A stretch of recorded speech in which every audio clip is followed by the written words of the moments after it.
ఎవరైనా ఉంటే దేవయాని శుక్రాచార్యుల వారి. ఆమె తనంత తాను భర్తని పొందొచ్చా, నేను మాత్రం పొందకూడదా? తన మాట విని నేను ఇలా మూడువారిపోవాలా? ఏవి నేను ఎందుకు ఉండిపోవాలి? కాబట్టి నేను కూడా కేవలం ఏదో ఆవిడ భర్తని నా భర్తని చేసుకోవడం నా ఉద్దేశ్యం కాదు. నా యందు అనురక్తుడు కనుక, నా జీవితము పండాలి కనుక, నాకు అమ్మతనం మిగలాలి కనుక ఆ యయాతికి భార్యనై సంతానాన్ని పొందుతాను. అందులో దోషం లేదు కాబట్టి, ధర్మ విరుద్ధం కాదు కాబట్టి. ఈవిడ వరకు ధర్మం తప్పడం ఎక్కడుందండి? అందులో ధర్మం తప్పడం లేదు. రాచకన్య రాజుని కోరుకుంది. దక్షిణ నాయకత్వంలో రాజులు ఒకరికన్నా ఎక్కువ మంది భార్యల్ని స్వీకరిస్తారు. ఆమె యందు అనురక్తుడు అని ఆమెకి తెలుసు. ఈమె మనసు ఆమెన ఎందున్నది అన్న విషయం చెప్పడానికి ఆవిడ తప్ప మనకు అధికారం లేదు. ఆవిడ చెప్తుంది ఆ విషయం.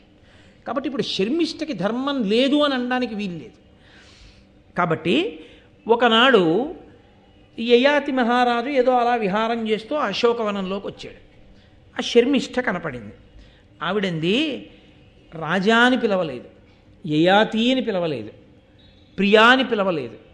నీలగళోపమాన కమనీయ గుణోన్నతి చెప్పజాలు నన్నేలిన దేవయానికి నరీశ్వర భర్తవు కాన నాకునుంపోలగ భర్తవీవా ఇది భూనత ధర్మపదంబు నిక్కువం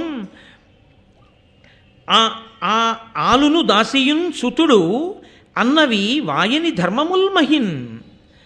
మహానుభావ, నేను నీకు ఒక విషయం చెప్తాను విను. నీలగళోపమాన అని పిలిచింది.